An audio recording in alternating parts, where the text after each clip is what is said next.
আগামী কয়েকদিন ওয়েদার কেমন থাকবে? হ্যাঁ, আজকে আমাদের দক্ষিণবঙ্গের উপরে একটা ঘূর্ণাবর্ত রয়েছে। আর এর প্রভাবে আগামী 24 ঘন্টার মধ্যে একটি নিম্নচাপ হওয়ার সম্ভাবনা রয়েছে আমাদের উপকূল অঞ্চল এবং সংলগ্ন উত্তর পশ্চিম বঙ্গোপসাগর অঞ্চলে। আর এই নিম্নচাপ যে হওয়ার সম্ভাবনা যেটা রয়েছে তার প্রভাবে আগামী 24 ঘন্টায় আমাদের মৎস্যজীবীদের সমুদ্রে যেতে মানা করা হয়েছে। এবং তার সঙ্গে সঙ্গে আমাদের উপকূল অঞ্চলে কয়েকটা জেলা, যেমন মূলত দক্ষিণ চব্বিশ পরগনা, পূর্ব পশ্চিম মেদিনীপুর জেলার মধ্যে ভারী থেকে অতি ভারী বৃষ্টিপাত আগামী 24 ঘন্টায় এক দু জায়গায় করে হতে পারে।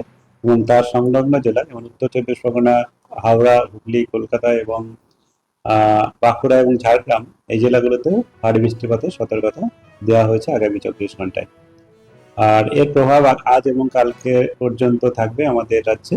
আর তারপরে আমাদের দক্ষিণবঙ্গে ভারী বৃষ্টিপাতের সতর্কতা তারপরে দুদিন নেই। আবার 12-13 তারিখ থেকে কিছুটা বৃষ্টি বাড়তে পারে।